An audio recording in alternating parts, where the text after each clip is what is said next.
All right, we are live, making sure that everything is good, everything is working. Give me a few seconds. This is going to be a first time for me since I've done the live stream for Super Seducers. But that having been said, we'll give everybody a couple of minutes to start trickling in, and then we'll get this party started. So yeah, you're gonna get a few minutes of me looking at the stream, going like, huh, what, what? So fun times.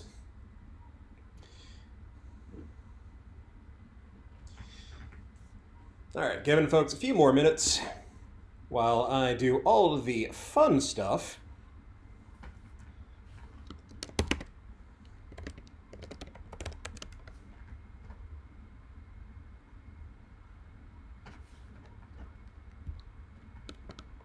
As I tell everybody that we are live.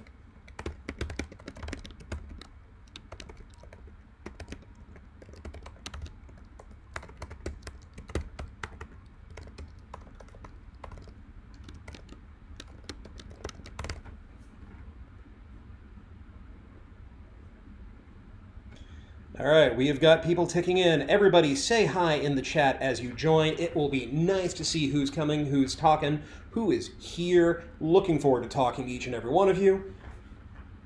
And then we are going to get started in just a couple of minutes.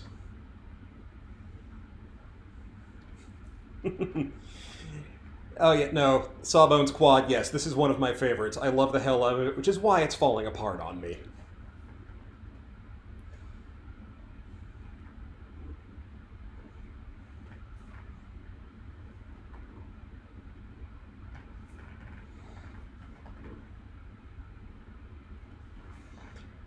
All right, folks are coming in. We are getting folks coming in. We're getting folks. People are saying hi.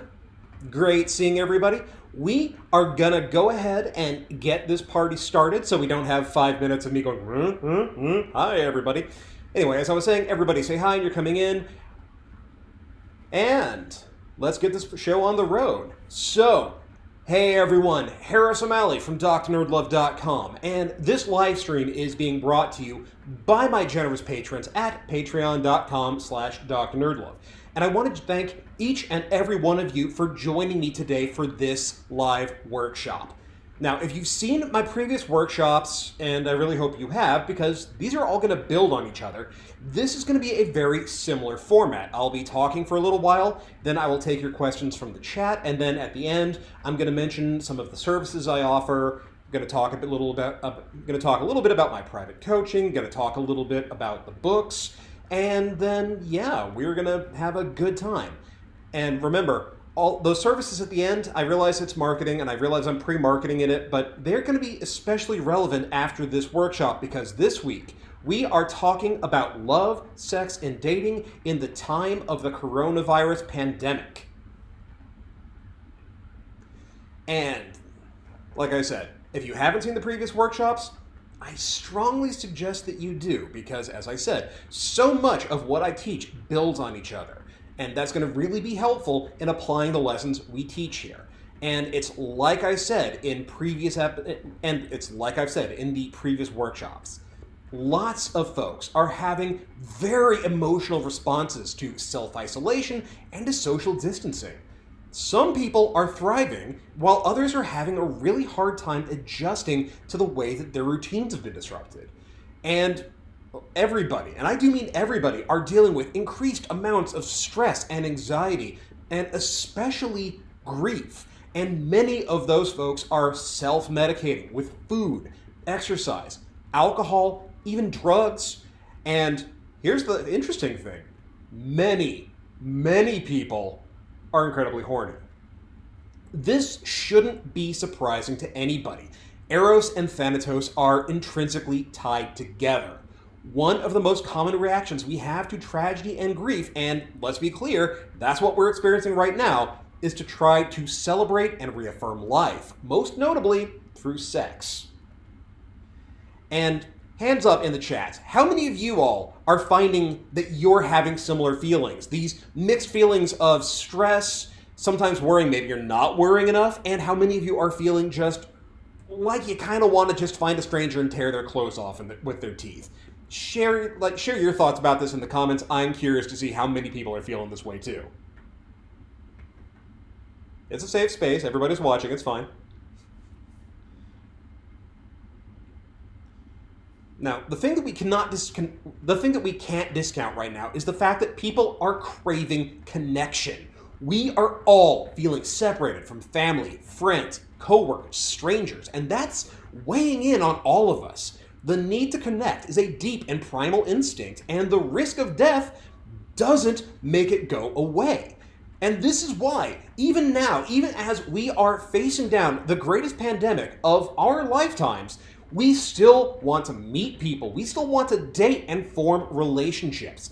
Just because we are isolating for a cause doesn't mean that we don't want to date, that we don't want to find love, that we don't want to find sex. We just have to start going about it in a very different manner. Honestly, and to be perfectly honest, right now, having relationships during a crisis is important. Not just relationships with your friend or your family, but your lovers too. It gives us all something to focus on, something to strive for. Our relationships motivate us, they inspire us, they help us hold on even when things feel like they are at their darkest hour. Now, here's the thing. In a very perverse way, the coronavirus pandemic is an opportunity in disguise, precisely because it's thrown everything into chaos. And I realize that sounds very, very crass, especially if you've had people who have been directly affected by this. But when you pause for a second, this crisis has forced us to think about relationships and connections in ways that we have not had to before. We are living in a world where dating has changed out of necessity, and that is requiring us to stretch muscles we have may not used in a very long time, to develop new skills and knock the rust off of old ones. Because of social isolation and social distancing, we do not have the distractions or the lazy shortcuts we used to have. Casual hookups honestly can't be a thing right now because, well, we can't go anywhere. Just as importantly, you cannot let relationships just happen and yay, this is how you know it's live. We can't just let relationships just happen and see if your no strings, we get together and bang occasionally relationship is going to turn into more, if it's got legs, if there's more to it than just sex. You have to enter into Nowadays, you have to enter into relationships with deliberateness and intention. You have to put effort into not just starting one, but picking the right person to start a relationship with and to keep the relationship alive when all of those easy distractions are gone. You can't rely on other things to occupy your time and attention or keep you from thinking too much or worrying about your relationship. There are no movies right now. There is no coming over for drinks or a movie and then making out on the couch or the other little things that can hide whether or not the two of you have more than just physical attraction for one another. You, right now, have to focus on what brings couples together and what helps them stay together. And not just when the times are good or when one of you has a hard time and the other is able to take care of you. Now you're in a position where both of you have to be able to rely on each other in a time of crisis when both of you might be sick, both of you might be having a very hard time. And that is a very, very different quality of relationship than a casual fling or just people getting to know one another. Just as importantly, right now, you simply cannot rely on physical presence or touch to escalate things sexually or to turn somebody on. You have to learn how to connect with people on a deeper, more emotional, more psychological level. You have to be able to reach inside and see it. You have to be able to reach inside them in a metaphorical way if you want to turn them on. You cannot just use your body right now. You have to use your brain and you have to use your words. And honestly, with the physical being off the table at the moment, the things that people are looking for in potential partners has changed too. And if you've been paying attention to the previous workshops, you'll notice how we've covered a lot of these topics. Things that people are currently looking for in their partners. They're looking for trust and leadership, people who can take charge. They're looking for people who are mature and confident, who have stability and good emotional health. And most importantly, they're looking for people who know how to build relationships, who can create that emotional chemistry that we need right now.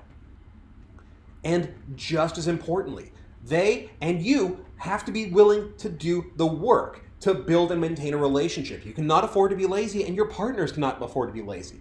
So if you want to date in this era, and most of you do, otherwise, hey, you wouldn't be here right now, you're going to have to learn how to do the work when you can't fall back on the easier things, when you can't fall back on just pure sex, when you can't fall back on, okay, we have a good time when we're together, but we never really talk. But that's what we're teaching today. And the very first question that people have is, so, how do you meet people to date when the world is under lockdown? And we're going to take just a second so that everybody in the chat can get, hey baby, I got the 2-ply Charmin jokes out of your system. Go for it right now.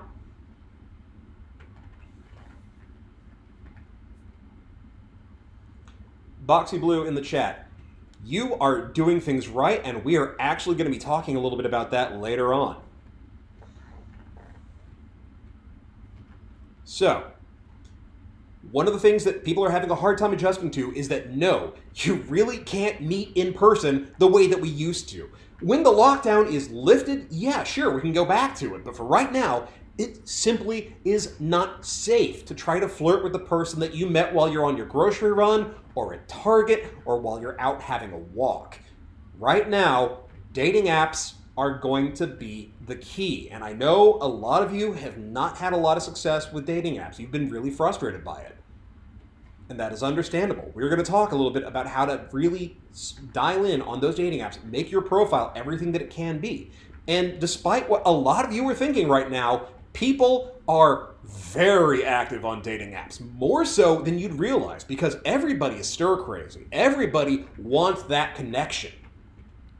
That means more and more people have turned to Hinge, Bumble, Tinder, everything. And as with life before COVID-19, you need to stand out from that crowd, especially from the folks who haven't gotten the message that you cannot ask people to break quarantine and come over right now.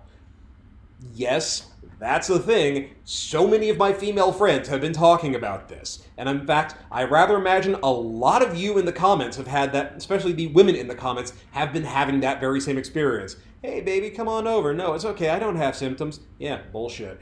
That is a thing that is happening, and honestly, that is a really good way to catch a block. If you're going to be dating during the pandemic, then you need to polish your dating app profile until it shines. A lot of people treat their dating apps as an afterthought. They don't fully fill out the profile, or when they do, they're kind of lazy about it. This is especially true on apps that are more based on appearances like Tinder. People got lazy, people got sloppy, because if it was based primarily on photos, they felt like, hey, I've got great photos, I don't have to work terribly hard at this. Guys in particular have complained about women doing this, where their profiles are just nothing but pictures and the bare minimum. You can't rely on that right now. It does not work. You cannot rely on hoping that looks alone are going to be enough to get somebody interested and keep them interested until the pandemic is over. This is an area where having personality and knowing how to connect, knowing how to flirt, knowing how to really get people's interest is going to serve so very well. Your first step is going to be choosing your apps. Now, if you're a longtime listener or viewer, then you know my general philosophy. Pick 2, maybe 3, because different apps have different attitudes, different personalities. They appeal to different audiences. OkCupid is pretty much the anything goes. Tinder is very, very physically based. Something like Bumble has a more women-oriented approach where women have to make the first move. Hinge is a little bit more like that. Field is out there. Open is out there. Coffee Meets Bagel is out there. They all have very different feels. Right now, your advantage is in looking towards the newer apps. Because, let's be real here, Match and eHarmony are not great to begin with, and OkCupid and Tinder are saturated. The newer ones, Bumble, Hinge, even Facebook dating, are areas where it is easier to stand out because there are fewer people overall, and folks on there are currently less jaded by all the fuckboys, the dick pics, the bots, the ghosts, the people who just can't be bothered. Pick, in this case, 3, maybe 4, maybe even 5 of the dating apps. How many of those you want to pay for? That's up to you. That's what you can afford. There are a couple where it is useful to pay for it. I don't necessarily recommend it. It is usually just a way of bilking you out of more money, but you have to just look at the options they give you and decide whether it's worth it for you. What you do need to do is make sure that you fill out your profile in its entirety. You want to answer all the questions, use all the writing prompts. Then after you have done that, go back through before you hit go live or publish or whatever and edit the ever-loving hell out of what you wrote in your profile. Right now, if all you have is your words to attract a potential partner, then you want to make sure that they're the right words. To paraphrase from the Dead Poets Society, language was invented for one reason, to woo women, and in that endeavor, mediocrity will not do. Rambling is not your friend here. Short, sharp, and clever gets attention, it gets responses. Long digressions tend to make people's eyes cross, and that they TLDR and skip over it. And consider that it's me telling you this. I am the king of why use one word when 5 will do. If you've read my articles, you know how long-winded I am. I'm telling you, you want to be the Hemingway of dating apps. Short, sharp, and punchy. Also, I'm seeing a few of you are tossing some questions up into the chat. I will be getting to the questions towards the end. I will let you know, so do me a favor. It'll be easier for me to find your questions at the end when I've called for them instead of having to scroll back through and having a couple of really awkward moments of like my just staring at the screen while you're all like, hey, what's he doing? Cool? Cool. So, while you're writing your profile, you want to focus on 2 things. First of all, as you're writing it, think to yourself, why should you be interested in the people who are viewing your profile, not the other way around? You do not want to justify your existence or explain why other people should necessarily be interested in you. You want to embrace your value, adopt the position of, I am worth it, here is what I am looking for, do you measure up to my standards? Because let me tell you, gentlemen, you are especially bad at doing this. The last thing that you want to do is try to convince somebody that, oh, hey, these people say I'm cute, here's this thing, here's how I explain why I'm worth dating. No, you have to take it as written that you are worth it. You have to, as the saying goes, be money and know that you're money and be willing to own that instead of trying to justify why you're on there. Now, this doesn't mean you want to go out and just say, hey, I am the greatest and hottest thing since World War III, come at me. You do want to tell them a little bit about yourself. But the way that you do that is by demonstrating your qualities. If you're funny, don't tell people that you're funny. Show it in your writing. Be clever. Use wordplay. If you're adventurous, don't just say, hey, I like adventure, I like to travel. Talk about the adventures that you've been on. Talk about the things that you've done. Give people hooks to latch onto, things that they are going to ask you questions about when you message them, or even better, reasons for them to message you first. And while we're at it, for the love of God, people, keep things positive.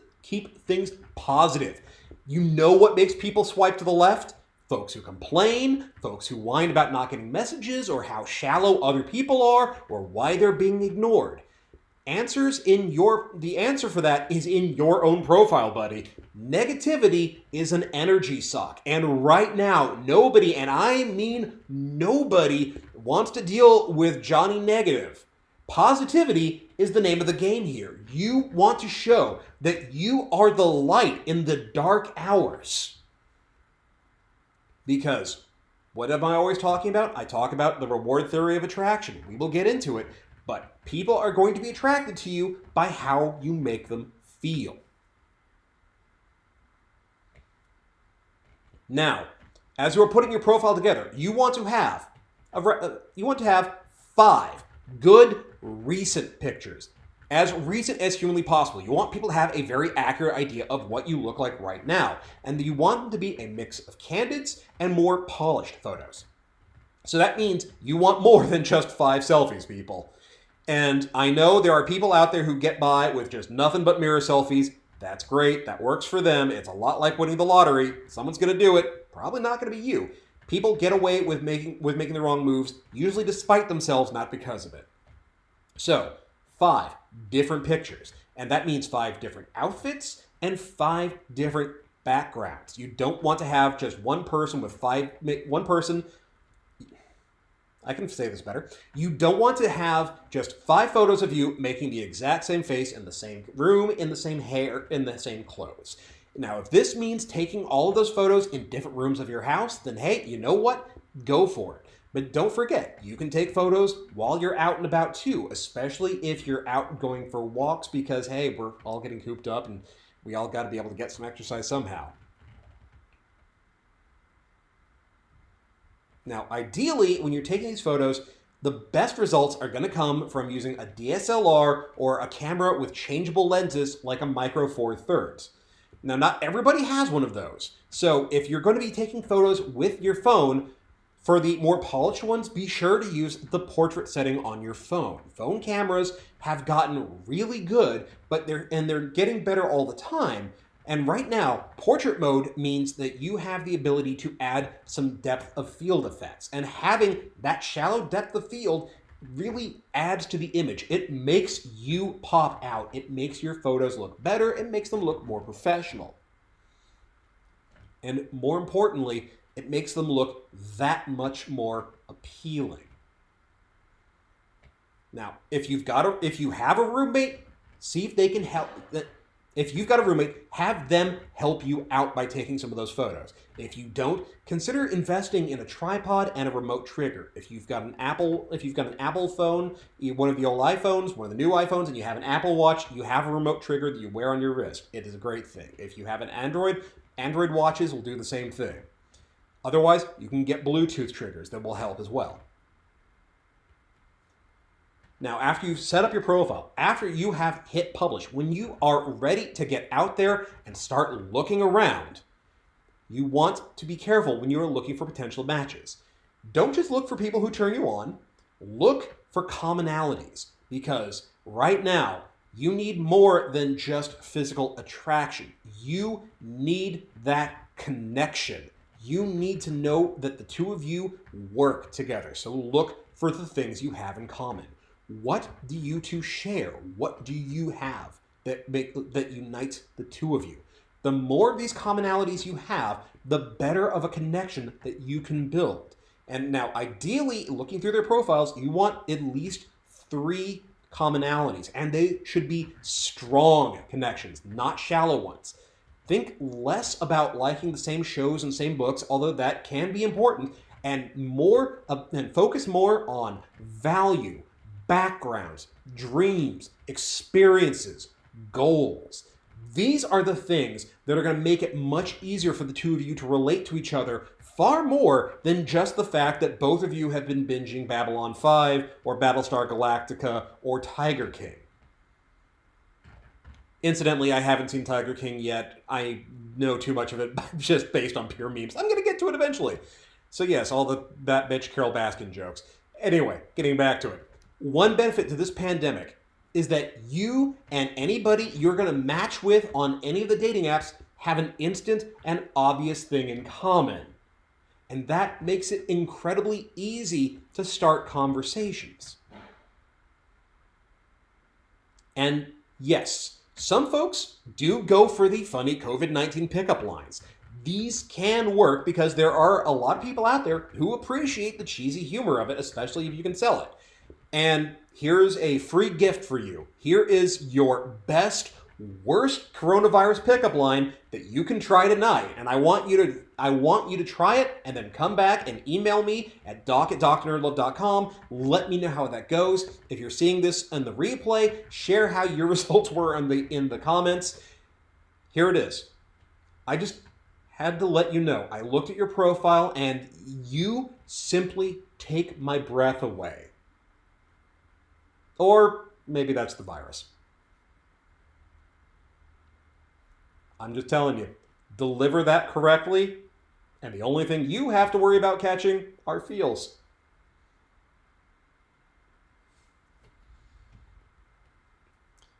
Jade Moon Jazz Band says, photos, I'd like to see your eyes, not your sunglasses. Yes, for whatever reason, I cannot understand the trend of people taking selfies in their cars with their sunglasses on and using those as their dating app profile photos. As you are connecting with people, focus on the positive or the future, especially in your first messages. A killer question that you can ask people that you match with or want to match with. What is the first thing that you're looking forward to doing when all of this is over? It sends the right tone. It sends the message of this will end. It says you're looking forward, that you have goals and ambitions. And it also has a positive feeling. Giving that positive feeling in your question makes them think about things they enjoy. And people will associate those feelings with communicating with you. Other things that you can ask. What have you learned during this I can phrase this better. What have you learned not to take for granted because of the quarantine? What are you doing that keeps you going during all of this? What is it that's helping keep you sane? Another good question. If you could take advantage of all those cheap airfares right now and you had no fear of catching or transmitting the virus, where would you go?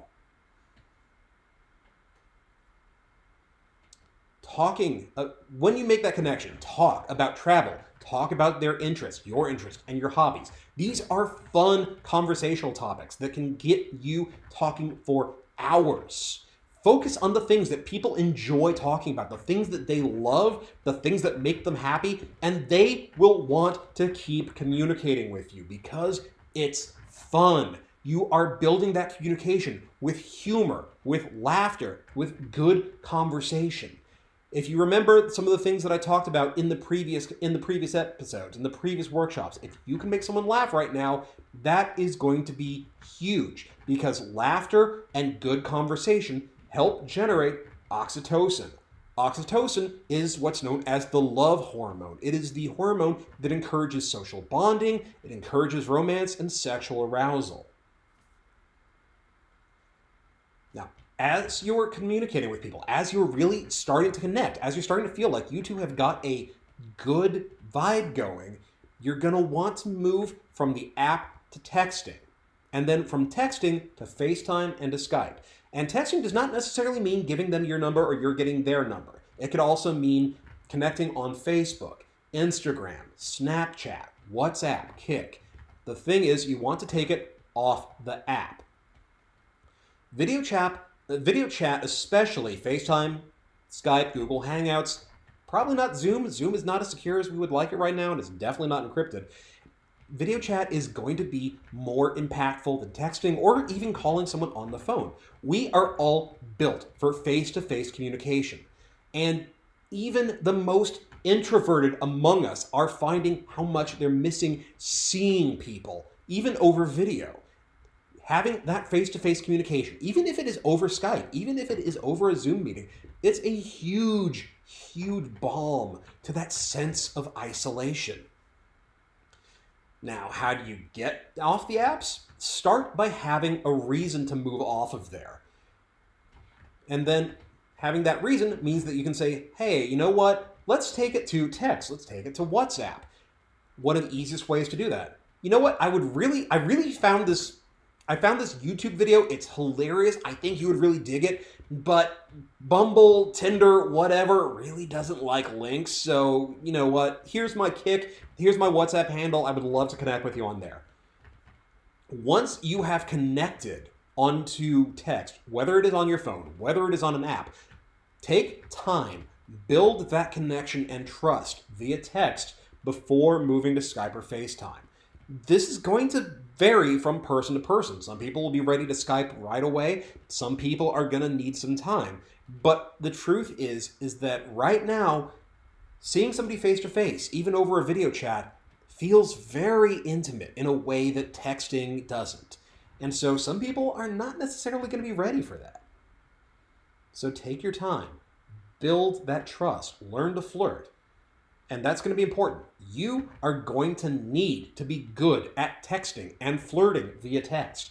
Emotions have momentum, and the excitement of meeting somebody awesome can fade if it's not reinforced. Momentum, as we all know, bleeds away if it's not maintained by an outside force, and so it is with emotions.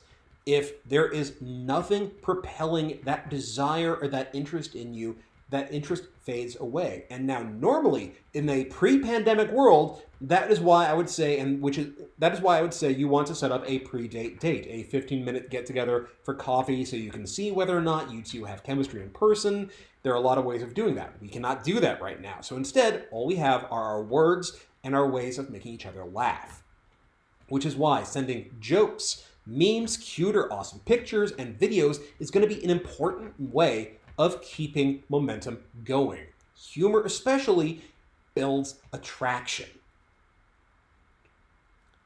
One way that you can flirt solely via photos and via text, start off by saying, "Hey, here's what I'm doing today," and send a wacky photo of yourself. Now, what are you up to? Whatever they send back to you, reply with, "You know what? Okay, I'm sorry. You're really hot, and I gotta work, so this is gonna distract me. So you know what? I just leave me alone for a little bit." That prompts them to send another image to you. You can send another one back about how you're reacting. It can either be serious, you can start getting sexy, or you can even start being a little bit silly, kind of doing that kind of thing that's from old movies. Regardless, that is a way of interacting with people, getting the humor, and having a little sexual edge to it. After a while, trust me, I have made that mistake more times than I care to count.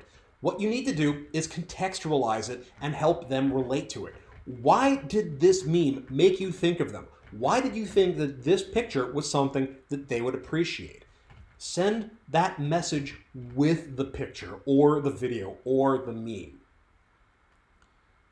Another great all-purpose way of flirting with somebody or keeping the things going, you know what? Today's probably been a rough day for you. Here, have some adorable kittens.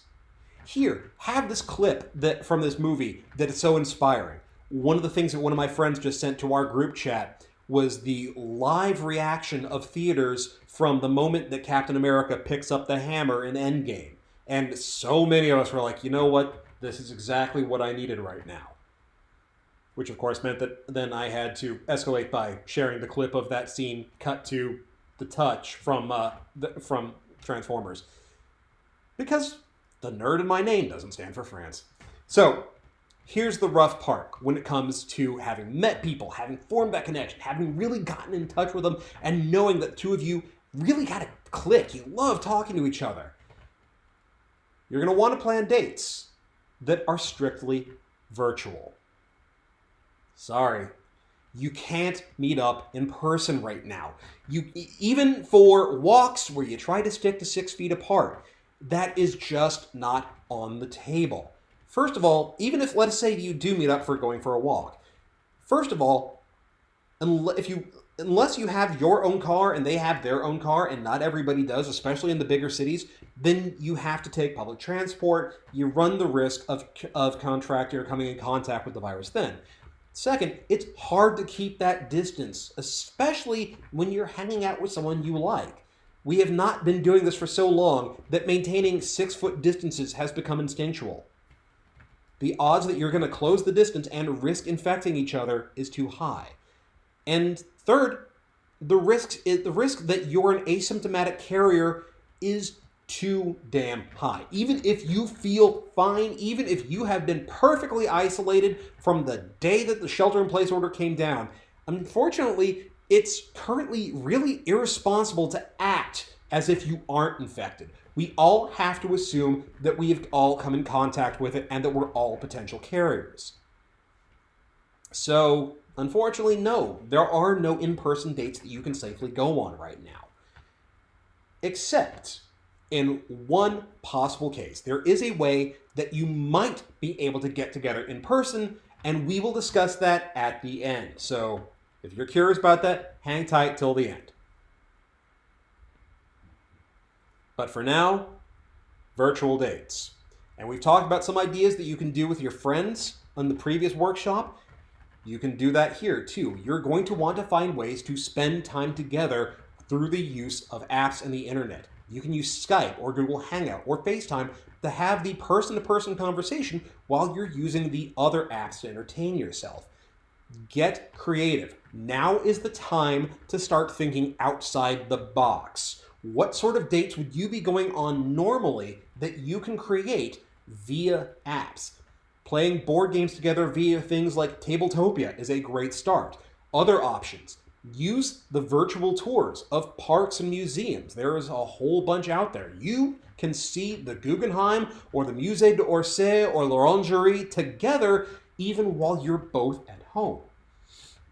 You can even do things like visit Disney World or other theme parks virtually via HD ride-throughs on YouTube.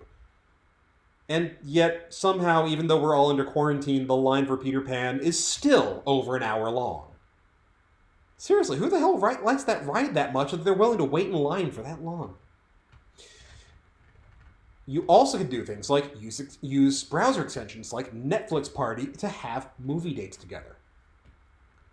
Play games together. One of the things that I have done, which is incredibly fun when you're separated from someone, is to have a pinball tournament on PlayStation or Xbox Live, using the leaderboard to keep score. And incidentally, while you're playing, you can trash talk each other over Skype. Getting that competitive edge going, getting that little bit of playful trash talking, can get your emotions going, gets your heart rate going, kind of gets you a little turned on too. Another option is to play co-op puzzle games. These emphasize the two of you coming together as a team, which really helps you to bond as a couple. It makes you feel like the two of you are working together to strive for a mutual goal. And the same applies for MMOs. Go exploring in Final Fantasy XIV or in World of Warcraft. World of Warcraft in particular can make for some fascinating just virtual tourism.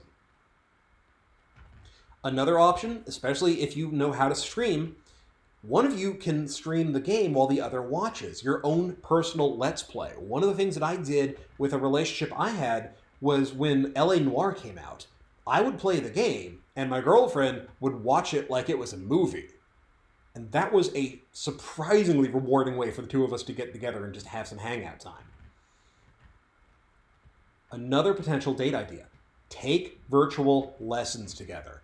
Masterclass in particular has a whole bunch of really fascinating lessons that you could take, whether it's learning how to play poker or the one that I've just started, the mixology course.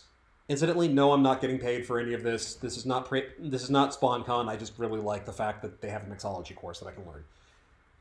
Another option are to have meal dates over Skype or Hangout. Dining together is one of the most important sources of social bonding, and we lack that during the quarantine. Finding ways to recreate that feeling is incredibly important and can make for an amazing date, especially if, say, the two of you set up your laptops in the kitchen and try to cook the same meal while you're both on Skype. You can laugh about it together when one of you messes up or has to change things because you don't have the right ingredients. It's a bonding experience that replicates the feeling of trying to cook for one another in person, even if you're dozens or thousands of miles away. Now, you want to make a point of having these dates carefully planned. Have an idea, a time, and a method of making it happen before you propose the date. You cannot get away with, hey, you know what, let's get together, let's just hang out. That is not happening right now, especially in a pandemic world with people you don't know. It is a lot easier to have hangouts with people you already have a connection with. With somebody you've just met on a dating app, that is not going to work. Instead, you want to take the initiative, plan the date. Doing so demonstrates desirable qualities in a potential partner. You're showing that you're mature, you're responsible, you're a leader. You don't wait for other people to do the work for you. And as a bonus, making a plan and following through with it also helps create dopamine, which helps erase the cortisol that's being generated by the stress of this pandemic.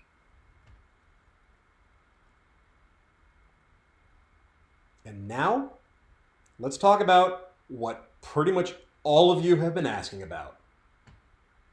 Sex in the time of coronavirus. Because I hate to tell you guys, just like in dating, it's not going to be in person. Yet. The only safe sex that you can have the safest sex that you can have right now is with yourself. The second safest sex that you can have are with the people you are quarantined with. You, as I said, you have to assume that you're infected and your partners are infected. The risk of transmission is high.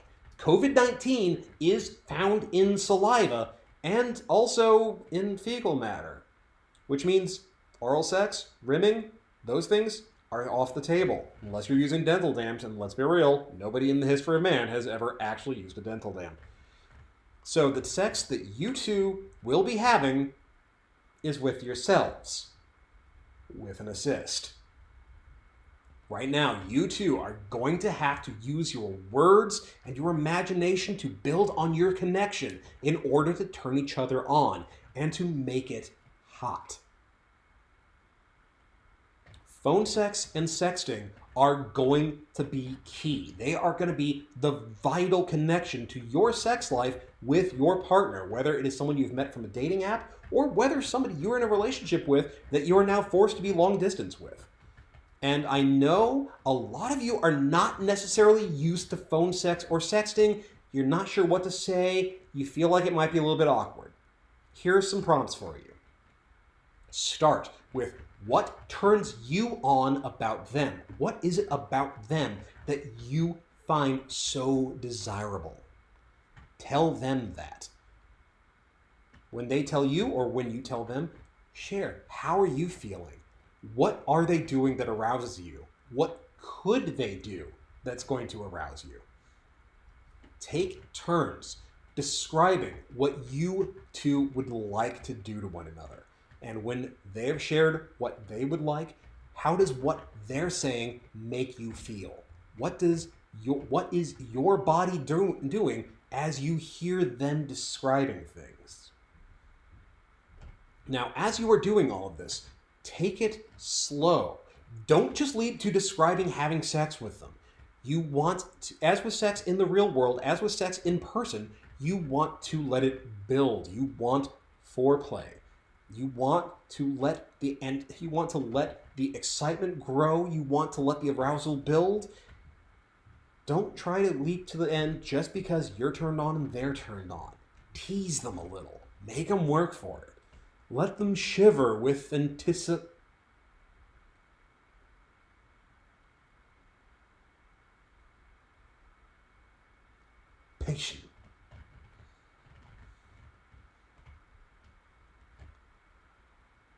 If you're going to send pictures, and a lot of you are, remember, lighting and framing make for much better sexy photos. The reason why so many guys especially are bad at sending sexts and mostly default to dick pics is because they don't know how to light it, they don't know how to frame it.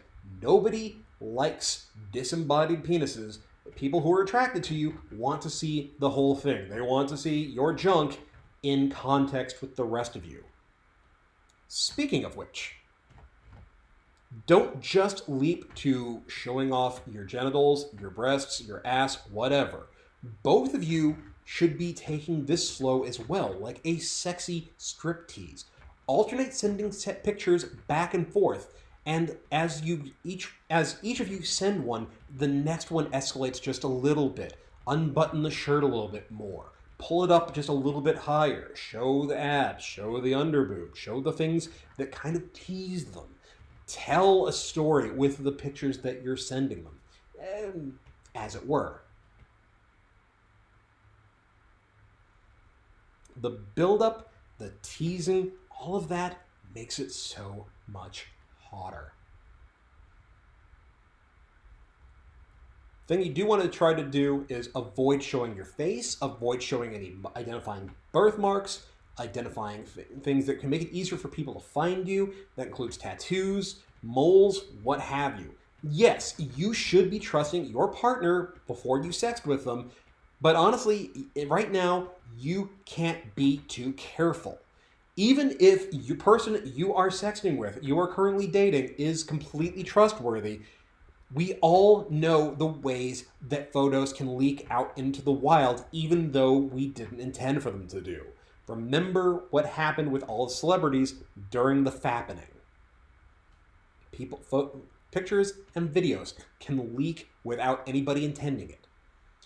Now, a lot of the things I just said about teasing, about lighting, and about framing all apply to camming, to having sexy dates over Skype, FaceTime, or what have you.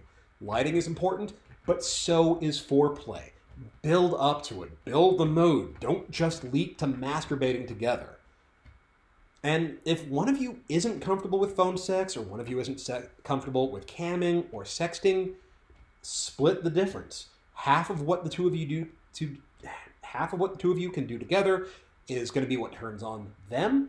Then after they get off, you switch to what turns you on.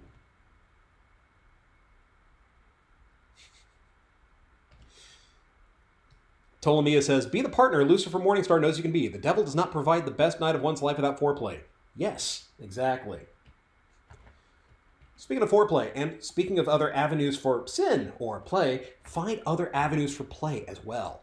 Read erotica to each other over the phone. Especially if you have a hard time finding it, you don't necessarily want to go and get like romance novels, hit up AO3, an archive of our own. If the two of you have mutual fandom, finding some good smutty fanfic is a good way to like turn each other on, and also to learn a little bit more about what your partner is into. In fact, watch porn together, and then later on, find clips that they'd like and send it to them, and have them find clips that they think you would like and send it to you. This is also a time to try making things different, to try new things, to try fetishes or things that you've been curious about. And the really awesome thing is that right now you have the opportunity to do research together and see what turns each other on, what you're both into. Maybe you'd both be interested in using toys together over Skype. Maybe you'd be interested in trying remote forms of domination, like, say, jerk-off instruction or hypno-kink. Maybe if the two of you are curious about threesomes or multi-party sex, the two of you could go in together with an account on visiting a cam girl or a sex worker who does cam sites. Sharing fantasies, even ones that are impossible during phone sex, can make it so much hotter. Just don't put on your Roman wizard hat. But, and you had to know this is coming, you're gonna need more than just sex to keep things alive. You're gonna have to put in the work to build romance too. Sex is great, but sex is not gonna keep a relationship going past the pandemic. If you want this to last, then you have to put in the work. You cannot be there in person, so you are going to have to show your affection for one another in other ways. This is especially important if your love language involves things like quality time or physical touch. These are things that we cannot have right now, so you're going to have to be able to adapt and work around that. One of the ways that you can do this is to send gifts. Chocolate, mementos, even food that they be missing. There are things like Goldbelly, where you can order food from across the country and have it shipped to them. Another option, ordering somebody takeout right now. It seems like such a weird thing, but that is a huge gift. Imagine how grateful your partner would be, or how grateful you would be if there was a knock at your door and your favorite meal had just been delivered. Why? Because your partner knew that you were hungry and thought you would enjoy it. Another thing, send poems to one another. Go old school. Court one another with love letters and poetry. Rumi, the poet, R-U-M-I, has incredible, amazing romantic poetry that you can send. And while you're at it, try writing your own. Even if you're not very good at it, you can adapt love songs as a base. Even if it is just like switching out words, this is a case of where the intent is going to matter far more than the actual result. And as I've said in a previous episode about long-distance relationships, get physical. Send gifts via the mail. Send a shirt with your cologne or your perfume on it. Send physical photos. Things that will help them feel like you're there with them even if you can't be there in person. Now, do you all remember what I said about maybe getting together before the lockdown is over? This is a very theoretical because the first key doesn't exist yet, unfortunately. Not in America, possibly in other countries where you are. If testing is available, and testing is not being reserved only for people who are demonstrating symptoms, then both of you need to be tested for the coronavirus. If both of you come back negative for COVID-19, then you can start talking about possibly getting together. But getting together does not mean going on dates. Getting together in this case is going to mean quarantining together. And it is still going to require a lot of time and effort on your part. You're going to have to ensure that you are both safe with 14 days of not going anywhere to avoid any chance of exposure. That is going to be hard to do. That means not even going to the grocery store. So if you're going to do this, you need to prepare, stock up for 2 weeks where you do not leave the house to make sure that both of you avoid any chance of getting exposed. Then, at the end of those 14 days, and only then, can you risk quarantining together. And even then, there will be risks, not ones about COVID, but about to your relationship. You don't know this person well. If things have been moving very quickly, you have not had the opportunity to really get to know this person. You only know them a limited extent. Because as much as we can communicate over online, we are still seeing a very small slice of their life. You would be moving in together for an unknown amount of time. That is huge. That is not to be entered into lightly. That is high-level intimacy. And if you're going to attempt this, the two of you need to be absolutely clear, have perfect open communication, and incredible amounts of trust, flexibility, and the ability to maintain boundaries. Just because you're quarantining together does not mean that your boundaries go away. And if somebody who pushes at your boundaries even slightly during chats, during sexting, that is probably an indication that you do not want to quarantine with them just yet. However, even if you don't meet up before the pandemic is over, or even if you don't find somebody immediately, these skills will help you in your dating life when the pandemic is gone and the world has returned to the new normal. These skills will teach you to be a better, more attractive potential date, a much more creative and desirable lover, and a better, more conscientious partner. Because right now, dating has changed. But love never changes. And so, with that in mind, let's take some questions from the chat. I'll scroll through to see if I can find some that you had asked already, but now's the time. If you've got some cues, time for my A's. Start submitting them now.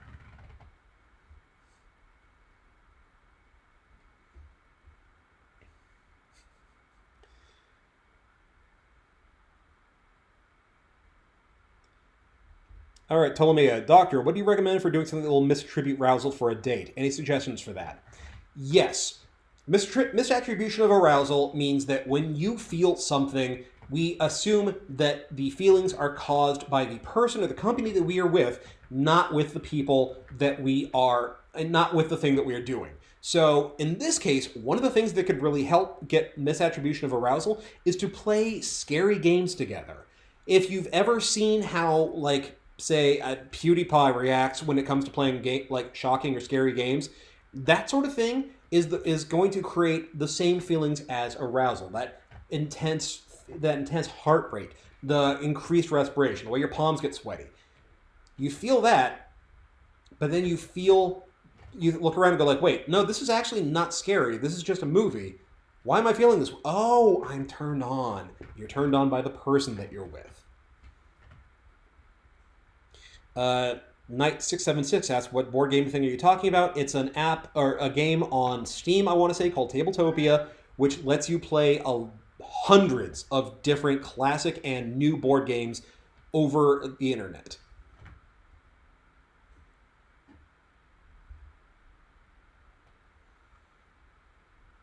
All right. Miss Morte, what can one do to encourage their camera-shy partner to do video... I think what you're saying is, how do you encourage a camera-shy partner to do video dates? Sometimes what you may want to do is be the first one to to start the video conversation. Send a short, cute little video of you. If you've got TikTok, that might be a way to start. If you've got a little cute video of you dancing, doing something wacky, you want to say, do what I'm about to do. Grab a lovely pet and say, hi, he wants to say hello. Everybody say hello to Mr. Senior Kitty. Yes, Kitty. That can be part of the way of giving somebody permission to wanting to try having a video date with you. Just maybe doing it a little asynchronously. So, say a TikTok of you doing a dance. Dance off, bro. Now it's their turn.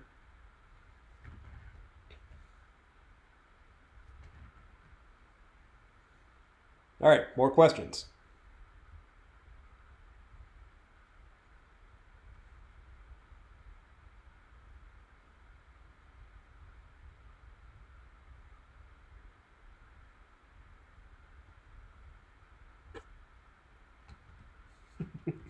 Yes, everybody, hi, this is Mr. Kitty. Normally I edit his interrupting me out of these, but you know what? We're live right now, so y'all get it as he is coming at you and at me. Right now I'm mostly just trying to keep him from either disrupting the mic and making too loud of a noise, hey buddy, or starting to rub up on the laptop and then causing the stream to cut out.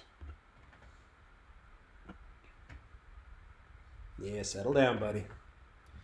All right, do we have any more questions? Anything that I hadn't got to before we got to it?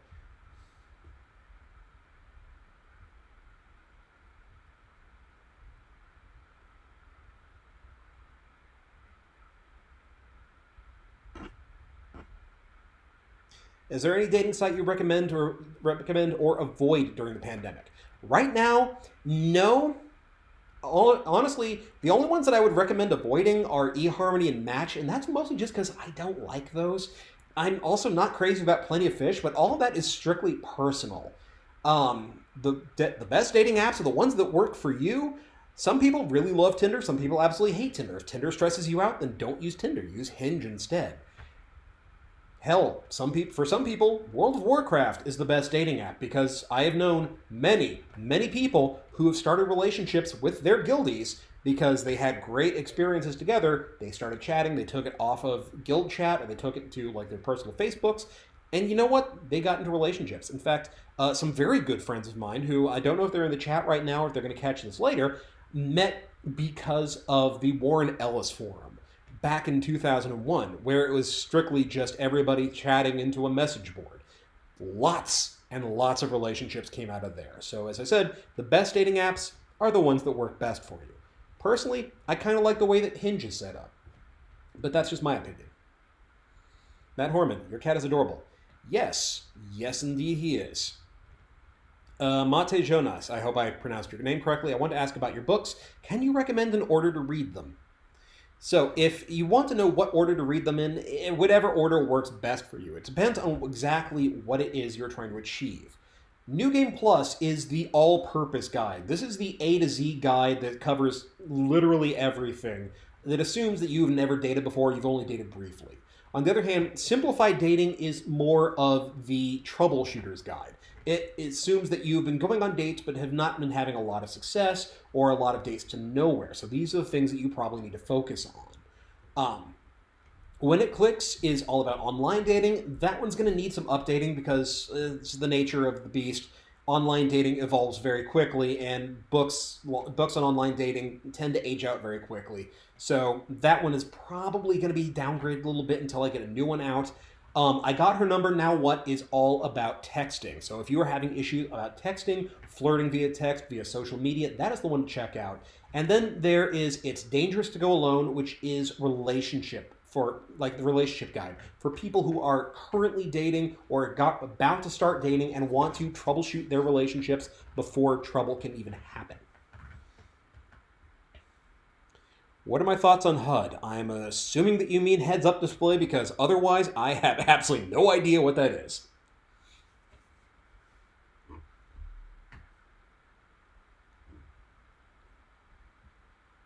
Any more questions? Sorry, right now slow mode is on. I'm going to see if I can actually... Yeah, that should be off by now. Slow mode is on, so it may take me a minute to see your questions as they come up. What would you recommend if you just want to make connections with friends you don't necessarily want to date? In that case, what I would do is suggest setting up events on either on Meetup or via your local Reddit, or so I Reddit for your city, so Reddit/r/insert city here, Facebook groups, that sort of thing. Set up events and just have group events with people that you would like to hang out with, and just start parties, virtual happy hours, virtual brunch. Game nights, those sort of things can help you make connections with folks even if you don't necessarily want to date. And incidentally, building those social relationships also can go a long way to giving you places to invite potential dates to join in if they don't necessarily want to get one-on-one with you yet, but would like to see you in more than just on Kik or at WhatsApp.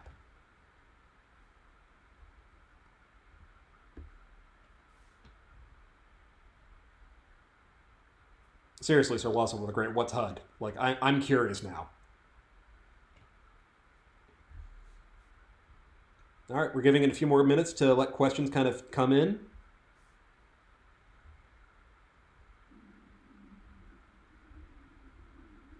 And yay, that's a great thing for everybody to hear. My stomach rumbling.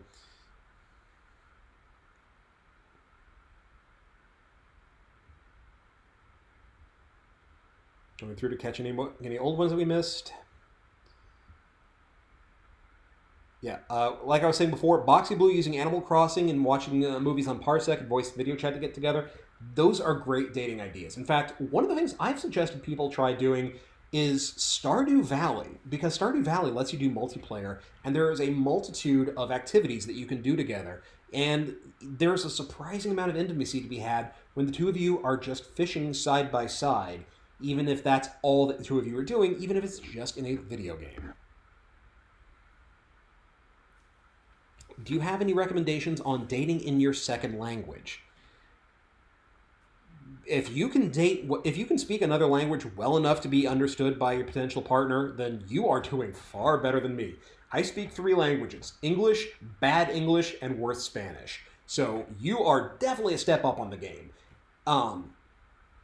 That being said, if you can speak their language, then yes, then fluently enough, then yeah, there may be some moments of some awkwardness as some concepts may not necessarily translate, or you may not have the idiom, but yeah, make it happen if you can.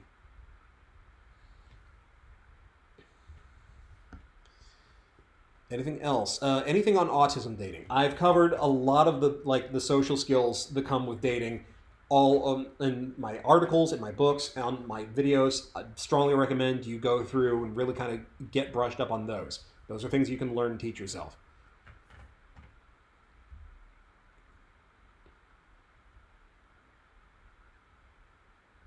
Ms. Morte says, there is a game called Sparked that encourages connection and deep conversations. That's a really cool one to give a shot to. Javier, I like your channel. I would like to read your book, New Game Plus. What would I expect after that read? After that read, then what I would expect for you to do is to go and put them into practice. Now, right now, like I said, the whole point of this episode was that can be a little bit difficult to do. A lot of the principles will still apply. You're just going to have to get a little creative about applying them because, like I said, right now, can't really meet in person. In-person dates are just not part of the picture. But reading that will help give you a leg up, especially for when the quarantine is lifted. All right, it's been an hour. We're going to give a couple minutes more for some more questions, and then we're going to start to wrap up, and I hope everybody's okay.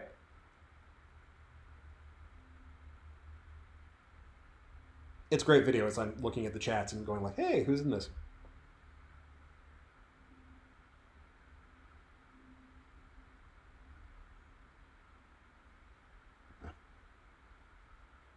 All right, so last call for questions. If you have any questions, now is the time to get them in. Then we're going to just go to the end.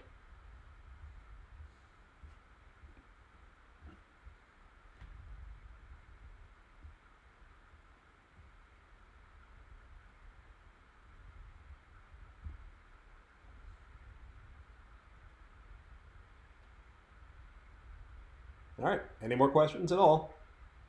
Don't make me sing to kill time, because I will do it, and you won't thank me.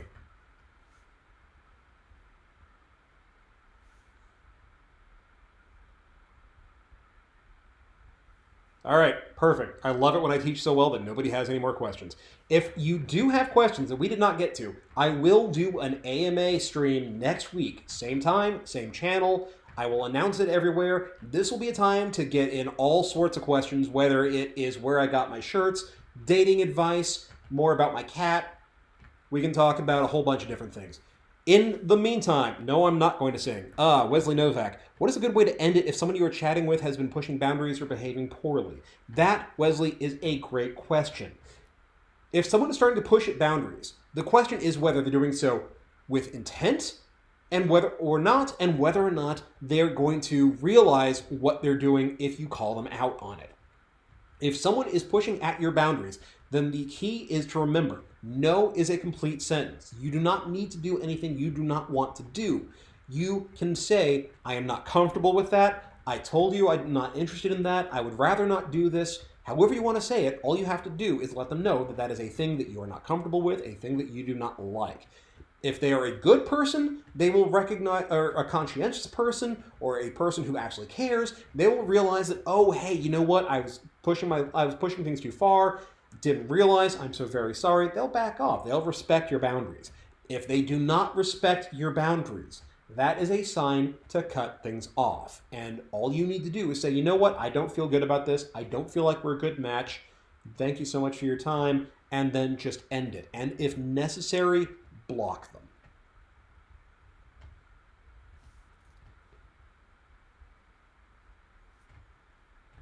All right, so been a little bit over an hour, even allowing for the time for everybody to trickle in. Thank you all so much for joining me. Now, I know that we've covered a lot. I know that some of you have questions or have issues that we aren't really able to get to in live chat or even in an AMA. If you have questions that you need answered, you can either submit them through the contact form on my site, drnerdlove.com/contact, for inclusion on Ask Dr. Nerdlove. If you want to submit it for Kotaku, you can email it to me at doc@drnerdlove.com with Kotaku in the subject header. But if you have issues that go deeper than an email, if you want a guaranteed private answer that stays strictly between you and me, if you need more intense coaching, then check out my private coaching options. You can find those on my site under private coaching. You have a number of different potential options for you. I do Skype consults. I do Skype coaching. I also have the private message option. Either of those may be exactly what it is you're looking for. And also, I've mentioned this before in the previous Hangouts, I am starting the Dating Accelerator program, a 8-week workshop, weekly calls where we talk about how to learn to date better. We develop the skills that teach you how to date and take a level in sexy badass and become the love Jedi. I'm going to need to come up with a better term than that you have known that you can always be. You want to learn how to be the person you've always wanted to date, to have the social life you've always wanted, to unlock your inner Casanova. This is the program for you. It is 8 weekly calls. There is also the option of having a second call, a support call for those of you who are having a hard time. This is currently in the beta test, which means that the people who signed up now are going to be the ones who are helping to shape the direction that the course goes. This is going to be very responsive to the needs of the students. Now, this is not going to be cheap. Straight up. It is not a cheap thing to sign up for, and I know money is tight for a lot of people. If that is the case, then I don't want you to sign up for it. If it is money that you cannot spend without hardship, I do not want you to sign up for this. That is not what this is for.